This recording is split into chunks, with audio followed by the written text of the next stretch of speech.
This is Grove Street in Granby. 75% of this town has no power. There's a shelter about 100 meters just over in a local high school. And on this street, power comes right up to that house. It stops there, goes no further. I grew up in this town. My parents, my brothers, sisters, aunts, uncles, cousins, everybody moved. Everybody, that is, except my grandparents. Grandma and Grandpa Ferguson lost their power last Tuesday, so today is actually day 8. They're 87 years old. We've asked them to leave. I could have them in Ottawa with my parents tonight, but they won't budge. Just put it down to I'm a stubborn Scotsman. Yeah. Why won't you go?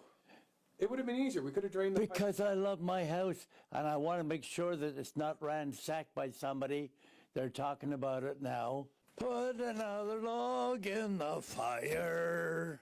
Grandma and Grandpa say they're doing fine. They have a wood furnace that usually works well, but there's no electricity to power the fan. So the temperature hovers around 13 degrees. That's 56 Fahrenheit.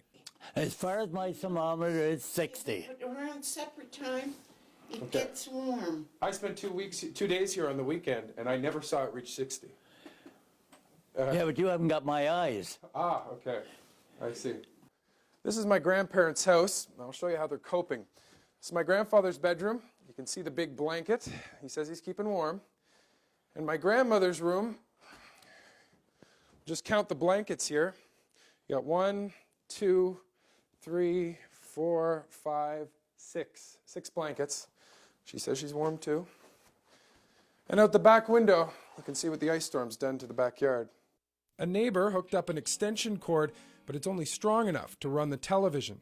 So he hooked it up. I was sitting here. He went downstairs, plugged it in, come up here, plugged it in. Presto, we got TV, and you couldn't get me off the chair then. Right away, we had the early news, and we had you on. They say there's no reason to leave, even though they could stay at a shelter or at my house. What guarantee have you got that you're going to have power and then maybe rush me back here? I'm not. I can send you. Oh, I know what you're thinking, but we're managing to get along. The neighbors are good. Any that's left. One of those left is Jean-Guy Vachon from 2 doors down. From day one, he's been in and out checking on his neighbors, even though his own mother-in-law had a heart attack last week.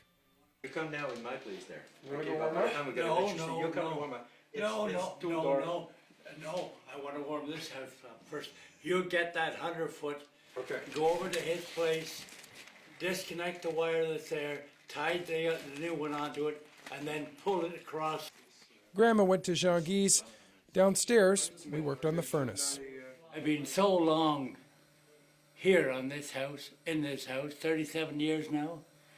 My son and I designed it the way we wanted it built, and we got it built. Hey, It works! There's still no power, but at least they'll be warmer. Now, I know it's a little strange to do a story about your grandparents, but I think this story represents what's going on for families all across the region, and that's why I wanted to tell it. And if it gets me out of Montreal to check on my grandparents, all the better. My parents are on their way from Ottawa. Gramps agreed to go next door for a warm meal and to wash up, but I think it's going to be pretty hard to move him. Mike Armstrong, Global News, Granby.